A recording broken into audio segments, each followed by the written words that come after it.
asa an Hmm. takrahu syai'an wa huwa Khairul khairul lakum lakum wa asa an wasa tuhibbu syai'an wa huwa syarrul syarrul lakum. lakum. Apa yang menurut kita buruk bisa jadi itu teh baik kata Allah mah. Mm-mm. Apa yang menurut kita baik Mm-mm. bisa jadi itu buruk. Ada orang yang ketika dikasih nikmat dia tuh sampai ngomong, wah ini Allah sedang apa? Mm. Sedang memuliakan gitu. Mm-mm. Oh, seneng guys. Tapi pas suatu saat sama Allah dikasih Diambil. musibah, Mm. diambil rezekinya, dia malah bilang, ah Allah menghina aku nih, aku jadi Mm. orang yang terhina. Nah jangan sampai jadi orang-orang kayak gitu. Mm. Mm. Kebayangnya Ramadan tahun itu berlima. Oh, Nah, oke. berlima gitu. Tapi qadarullah kan istri kemarin keguguran ya, Ya, namanya keguguran jadi nggak jadi gitu ya. masih Jadi tetap berempat. berempat. Tapi ya alhamdulillah walaupun memang belum ditakdirkan, pasti kan ada alasan lah di balik itu Iya, semua iya. gitu Betul, ya. Yang penting mah istri sehat gitu ya, betul. tetap berjalan dengan baik gitu. Betul. Anak-anak juga sehat. Itu sih yang memang apa? Tidak jadi sesuai. jadi sempat sedih pastilah ya. Mm-mm. Apalagi istri juga pasti sedih gitu Iya, kan. betul. Nah, kalau anak-anak mah ya nggak tahu apa-apa sih. Iya, nggak ada adik. Oh, ya udah. Oke, udah. Nggak jadi. tetap berdua katanya gitu ya. Tapi ya itu belum diizinkan sama Betul. Allah. Bapak ada rasa ini nggak sih, kayak tadi kan kecewa Mm-mm. pasti ya. Gimana nih Bapak mengatasi kekecewaan itu? Kalau gitu? kecewa enggak sih? Oke. Kecewa enggak, karena prinsip saya gitu ya. Prinsip saya tuh mencoba untuk selalu berhusnuzon sama Allah gitu kan. Jangan jadi orang yang kayak di surat Al-Fajr. Ada tuh Apa di surat tuh? Al-Fajr ayatnya 7 atau 8 gitu. Wa iza mabtalahu rabbuhu fa akramahu wa na'amahu fayaqulu rabbi akraman wa ma idza mabtalahu faqadara alaihi rizqahu fayaqulu rabbi ahanan gitu ya. Ada orang yang ketika dikasih nikmat dia tuh sampai ngomong, wah ini Allah sedang memuliakan gitu. Oh, seneng guys. Tapi pas suatu saat sama Allah dikasih Diambil. musibah, diambil rezekinya, dia malah bilang, ah Allah menghina aku nih, aku jadi orang yang terhina. Nah jangan sampai jadi orang-orang kayak gitu. Ketika kita dikasih bentuk kenikmatan, maka kita bersyukur. Ketika kita tidak waktunya Allah cabut kenikmatan tersebut, maka kita bersabar gitu. Jadi Betul. muslim tuh ya antara syukur dan sabar gitu. Itu ya. Apalagi lebih hebat lagi kalau ketika kita diberi kenikmatan bersyukur, ketika kita dapat musibah bersyukur juga. Iya. Itu luar biasa tuh. Kayak husnuzon ya, mungkin ada sesuatu yang Ada sesuatu dipersiapkan. yang dipersiapkan. Nah itu baik. jadi kalau kecewa enggak, tapi lebih ke bagaimana kita mengambil hikmah dalam setiap kejadian.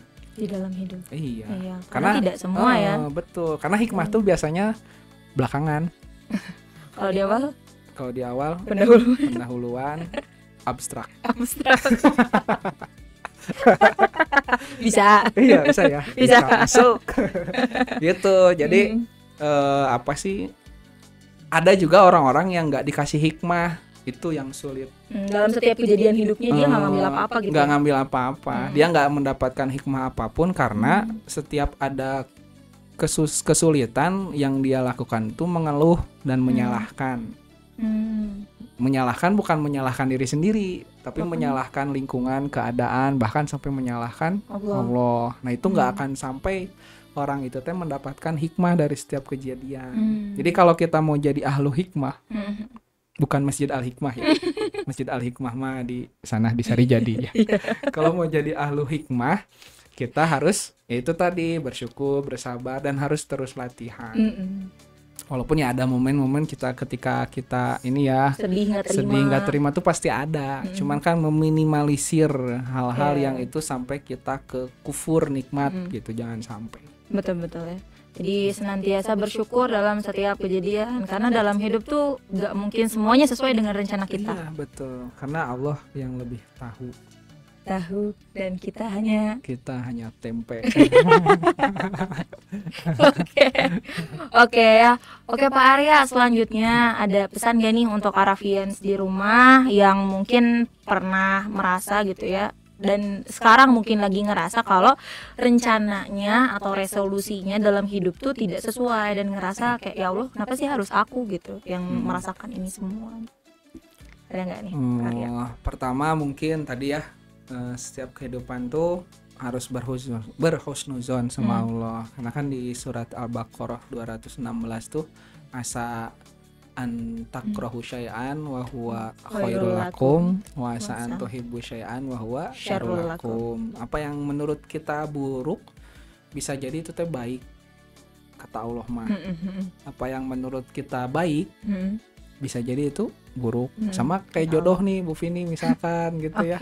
Menurut Bu Vini ini nih kayaknya cocok nih, ternyata kata Allah ente gitu ya. Pulang nu iya.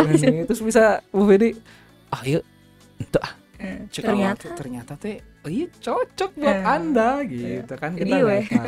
Jadi pertama husnuzon, terus dan jangan berpikir bahwa apa yang kita rasakan itu hanya kita doang gitu Bu. Karena setiap manusia itu punya masalahnya masing-masing. Misalkan ada orang yang bermasalah ekonomi, dia masalahnya di ekonomi, tapi keluarganya bahagia, ada yang sehat, senang. Ada yang orangnya kaya, punya ini, tapi hidupnya nggak tenang, keluarganya rusak, keluarganya hancur gitu ya, dan sakit-sakitan dan lain sebagainya. Jadi sebenarnya Allah mah udah ngasih khalaqa fasawa faqaddara fahada. Jadi Allah teh udah ngasih kadar kita masing-masing. Kadarnya teh ya kadar nikmatnya udah dikasih, kadar kesulitannya udah dikasih. Jadi jangan merasa paling berat, karena la yukallifullahu nafsan illa wus'aha. Karena Allah mah nggak mungkin ngasih masalah itu lebih dari apa yang memang kita bisa. Jadi kalau Allah kasih masalah berarti kita teh bisa, cuman kitanya yang merasa nggak bisa. Iya betul. Itu dicatat di jurnal. Wow. Jadi kayak ceramah ya. Iya, nggak apa-apa dong Pak. Iya, ngobrol-ngobrol gitu ya. Oke deh Pak Arya.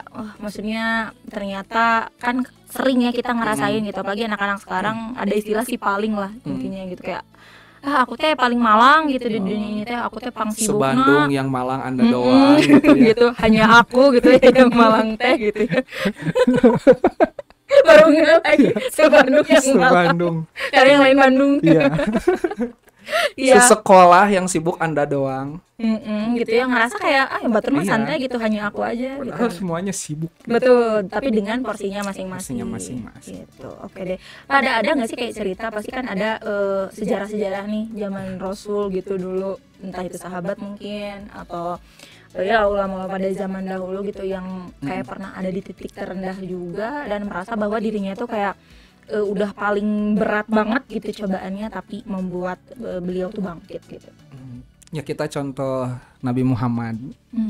Sebenarnya Nabi Muhammad itu Masya Allah ya, untuk masalah cobaan jangan ditanya ya. Betul. Ketika di Taif Rasul dilemparin dan lain sebagainya. Bahkan dari yang baru lahir aja. Iya betul.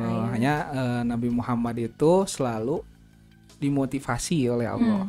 Jadi sebenarnya apa sih kisah-kisah yang dapat memotivasi kita? Kisah-kisah yang ada di dalam Al-Quran.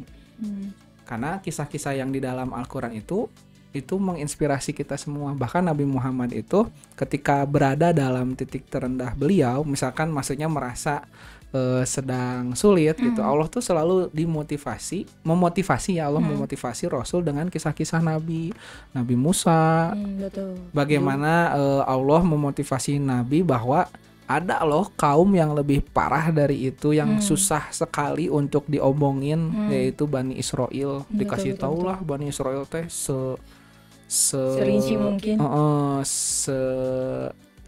Sesusahnya dakwahnya gitu, Nabi Musa.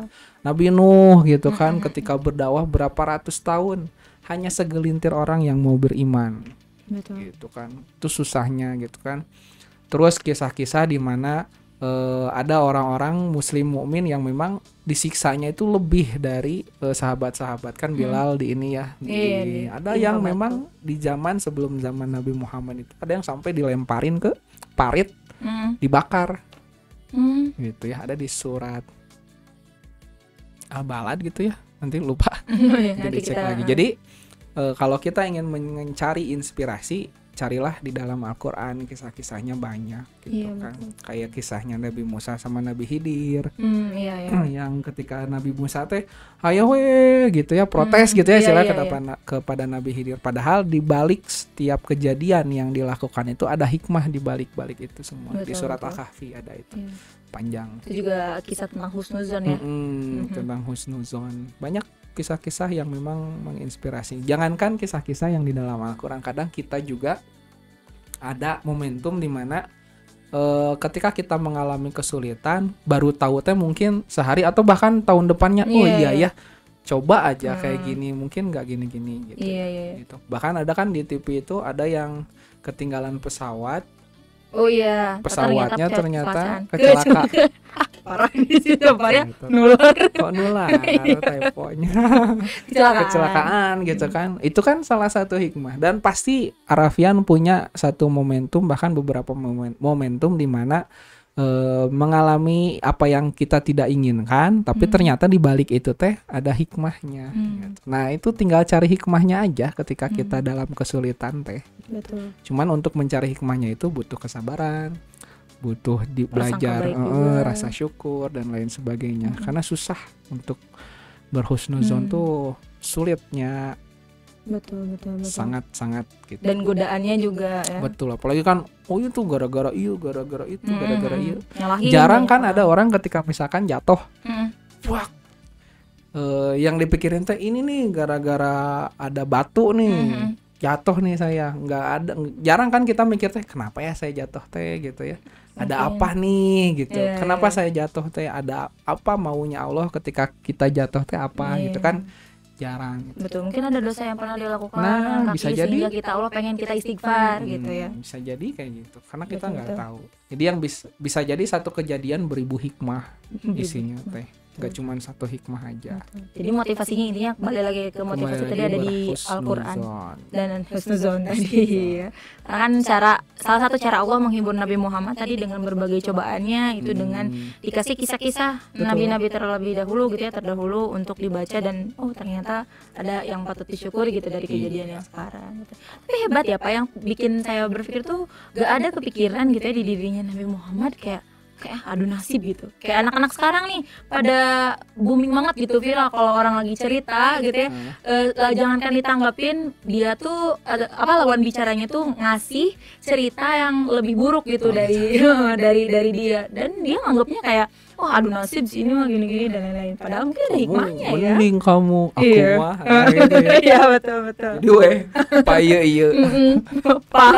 Pa rendah-rendah. Rendah-rendah pa butut-butut. Pa butut. Iya, gimana tuh Pak? Maksudnya untuk Arafian saya mungkin sekarang lagi ngerasa kayak gitu. Kalau ngobrol sama orang lain ngerasa aduh nasib nih gitu.